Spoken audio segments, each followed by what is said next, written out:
దేవుని పరిశుద్ధ నామానికి సమస్త ఘనత మహిమ. ప్రియ దేవుని బిడ్లారా, ఈరోజు ఫ్రైడే 22 మే 2026 మీ అందరికీ యేసు ప్రభు వారి పేరట నేను శుభాలు తెలియపరుస్తున్నాను. దేవుని వాక్యాన్ని మనం చదువుకుందామా? ఎఫెసీయులకు రాసిన పత్రిక 4వ అధ్యాయము 23-24 వచనాలు. Ephesians chapter 4 verses 23 and 24. మీ చిత్రవృత్తి యందు నూతన పరచబడిన వారై నీతియు యథార్థమైన భక్తియు గలవారై దేవుని పోలికగా సృష్టింపబడిన నవీన స్వభావమును ధరించుకొనవలెను. దేవునికి స్తోత్రం కలుగును గాక. ప్రియ దేవుని బిడ్డలారా, నూతన పరచబడిన వారై దేని యందు నూతన పరచబడాలో ఒకసారి ఇంగ్లీష్లో కూడా మనం చదివితే మనకు అర్థమవుతుంది. And be renewed in the spirit of your mind. మళ్ళా చదువుతున్నాను. And be renewed in the spirit of your mind. తెలుగులో చిత్తవృత్తి అందు అనే మాట వాడబడ్డాది. దాని అర్థం ఏంటి తెలుసండి? మీ మనస్సు మారి, in the spirit of your mind, and that he put on a new man which after God is created in righteousness and true holiness. ప్రియ దేవుని బిడ్డలారా, మన మనస్సు నూతన పరచబడాలి. and be renewed in the spirit of your mind. the spirit of your mind. మీ మనస్సు నందు, మీ హృదయమందు నూతన పరచబడాలి, మారు మనసు పొందుకోవాలి. ఎందుకండి మన మనస్సుకు మారు మనసు కావాలి? ఎందుకు మన మనస్సుకి మారు మనసు కావాలి? ఎందుకంటే ఆత్మ సంబంధమైన ప్రతి ఆశీర్వాదంతో మీ ఆత్మలో మీరు ఆశీర్వదింపబడ్డారు. ఎందుకంటే క్రీస్తులో ఉన్నవారు నూతన సృష్టి. మీ ఆత్మ నూతన పరచబడ్డాది. నీ ప్రతి ఆశీర్వాదము, ఆరోగ్యము, ఐశ్వర్యము, నిత్య జీవము, సంతోషము, సమాధానం అంతయు మీ ఆత్మలో ఉంచబడి ఉంది. మీ ఆత్మలో మీరు పొంది ఉన్నారు. ఇప్పుడు మీ మనసు ఎందుకు మారాలి తెలుసా? మీ ఆత్మలో ఏముందో దాన్ని గుర్తించుటకు మీ మనసు మారాలి. అందుకే మీరు నూతన పరచబడాలి. మీ ఆలోచన యందు నూతన పరచబడాలి. ఏమని నూతన పరచబడాలంటే, ఆల్రెడీ నా దగ్గర ఉన్నది, నా ఆత్మలో దేవుడు నాకు దయచేశాడు. ఎఫెసీ 1:3 ప్రకారము ఆత్మ సంబంధమైన ప్రతి ఆశీర్వాదమును దేవుడు మనకు అనుగ్రహించి ఉన్నాడు. ఆయన పొందిన గాయముల చేత మనము స్వస్థపరచబడి ఉన్నాము. ఆయన దరిద్రత వల్ల మనము ధనవంతులు అయ్యున్నాము. అర్థమవుతుందండి? మనము బలవంతులు అయ్యున్నాము. ఎక్కడ అయ్యున్నాము? మన ఆత్మలో. ఇప్పుడు మన మనస్సు ఎప్పుడైతే నూతన పరచబడతాదో, మారు మనస్సు పొందుకుంటాదో, ఆత్మలో ఉన్నవి గుర్తిస్తుంది.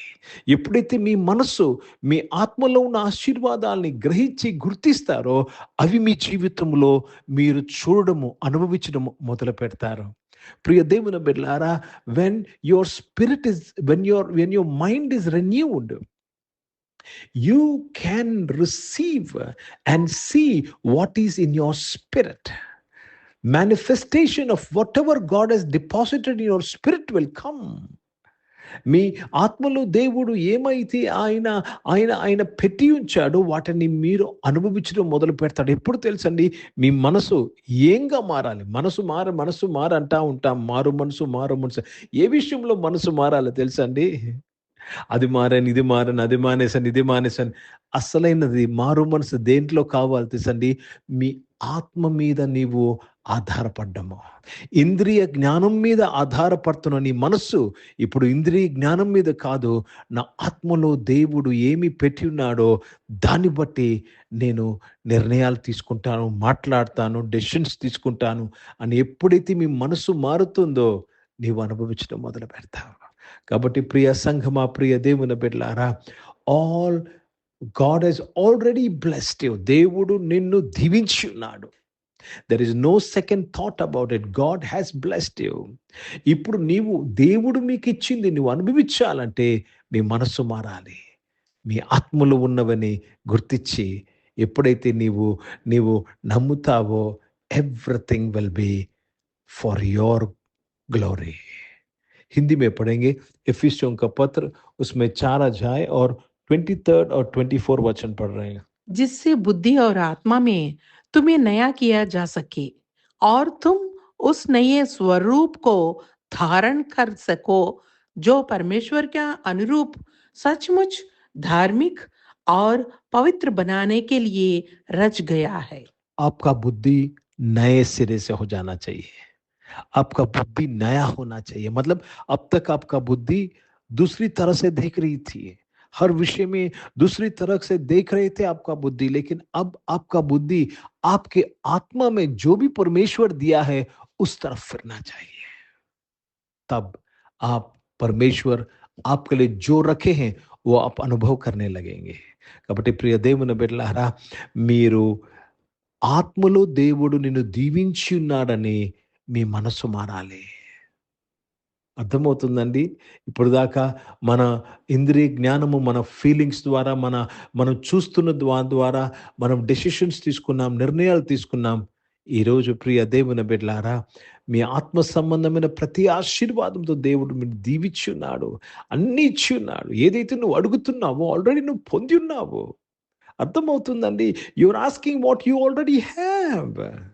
నీ దగ్గర ఉన్నది దేవుడిని నువ్వు అడుగుతున్నావు. ఉన్నది ఆల్రెడీ దేవుడు ఇచ్చి ఉన్నాడు. ఏమి ఇచ్చినా దేవుడు ఆత్మ గనుక what ever he transfers to your spirit. దేవుడు ఆత్మ గనుక ఏమి ఇచ్చినను నీకు ఆత్మీయంగా ఇచ్చుచున్నాడు. ఎప్పుడైతే నువ్వు మనస్సు మారుతాదో, ఆత్మలో ఉన్నది ఇంకా నేను బయట చూడకూడదు, నేను దాన్ని చూడకూడదు, దీన్ని చూడకూడదు, ఈ ప్రయత్నం కాదు, ఆల్రెడీ ఐ హ్యావ్ అని ఎప్పుడైతే నువ్వు గుర్తిస్తావో అది నీ జీవితంలో అనుభవించడం మొదలు పెడతావు. ప్రార్థన చేసుకుందాం. ప్రియ పరిశుద్ధ తండ్రి, జీవం గల దేవా నాయన, ఈ ఆరాధనలో ఉన్న ప్రతి ఒక్కరి కొరకు ప్రార్థన చేస్తున్నాను. అవును తండ్రి, ఆత్మ సంబంధమైన ప్రతి ఆశీర్వాదంతో నాయన ఈ ఆరాధనలో ఉన్న బిడ్డలందరూ నాయన ఆశీర్వదింపబడ్డారు నాయన. దేవ, చూచే కన్నులు మీరు అనుగ్రహించినందుకు స్తోత్రములు చెల్లిస్తున్నాను. వారు మనసు ఈ విషయంలో మారి ప్రభా, వారి కొరకు నువ్వు సిద్ధపరిచిన మేలును వారు ఆత్మలోని గుర్తించుటకు కృప దయచేయమని ప్రార్థన చేస్తూ మీ నామాన్ని మహిమపరుస్తున్నాను. అనారోగ్యం వారందరూ కూడా మీరు ముట్టి స్వస్థపరచడానికి స్తోత్రం. జాబ్స్ కొరకు ఎదురు చూసిన వారు, జాబ్స్ చేస్తున్న వారందరూ కూడా మీరు దీవించి ఆశీర్వదించినందుకు స్తోత్రములు చెల్లిస్తున్నాను. పరిశుద్ధ తండ్రి, జీవం గల దేవా నాయన తండ్రి, దేవ తండ్రి నాయన, బిజినెస్ చేసిన వారు బిజినెస్ దీవించడానికి స్తోత్రం. చదువుకుంటున్న వారు, కాంపిటేటివ్ ఎగ్జామ్స్ కోసం సిద్ధపడుతున్న వారందరూ కూడా మీరు ఆశీర్వదించి దీవించినందుకు స్తోత్రం. ఈరోజు పుట్టినరోజులు, పెళ్లి రోజులు జరిపించుకున్న వారు దీవించి మీ దయా కిరీటం ధరింపు చేసి, మీ దయలో మనుషుల దయలో వర్ధింపు చేసి కాపాడినందుకు స్తోత్రాలు చెల్లిస్తూ మీ నామాన్ని మహిమపరుస్తున్నాను. తని పరిచయం చేసిన ప్రతి ఒక్కరిని దీవించడానికి స్తోత్రంలో నాయన. దేవ, భారతదేశం కొరకు, దేశ రక్షణ కొరకు ప్రార్థన చేస్తున్నాను. యెరూషలేం కొరకు, దేవ తండ్రి, ఇజ్రాయెల్ దేశం కొరకు, యెరూషలేం యొక్క శాంతి సమాధానం కొరకు ప్రార్థన చేస్తున్నాను. పరిశుద్ధ తండ్రి నాయన, ఈ ఆరాధనలో బిడ్డలందరూ ఆత్మలో ఏవైతే నువ్వు దీవించి ఉన్నావో, ఏవైతే ఇచ్చి ఉన్నావో నాయన, అవి నాయన తండ్రి వారు మనస్సు మారి అవి చూచి దానిని అనుభవించిన కృప అనుగ్రహించినందుకు స్తోత్రాలు చెల్లిస్తూ యేసుక్రీస్తు పరిశుద్ధ నామం నా ప్రార్థనకి వేడుకొచ్చున్నాను తండ్రి. ఆమేన్. పరలోకమందున్న మా తండ్రి, మీ నామం పరిశుద్ధ పరచబడును గాక, మీ రాజ్యము వచ్చును గాక, మీ చిత్తం పరలోకమందు నెరవేర్చబడుతున్నట్లు భూమి యందు నెరవేర్చబడును గాక. మాకు కావలసిన ఆహారమును మాకు దయచేయము. మా ఇండ్ల అపరాధములు చేసిన వారిని మేము క్షమించిన ప్రకారం మా యొక్క అపరాధములు క్షమించము. మమ్మల్ని శోధనల తెగ కీని తప్పించము. ఎందుకంటే రాజ్యము, శక్తి, మహిమ నిరంతరం నీవై ఉన్నావు తండ్రి. ఆమేన్. ఇప్పుడు మన పరమ తండ్రి దేవుని ప్రేమ, ప్రభువైన యేసుక్రీస్తు వారి కృప, పరిశుద్ధాత్మిక అన్యోన్య సహవాసం మీకు ఆరాధనలో పాల్గొన్న ప్రతి ఒక్కరితో, ప్రార్థన చేయబడిన అంశములతో, సంఘముతో ఇప్పుడు ఎల్లప్పుడూ సదా తోడై ఉండును గాక. ఆమేన్. దేవునికి స్తోత్రం. అందరికీ వందనాలండి. God bless you and praise the lord.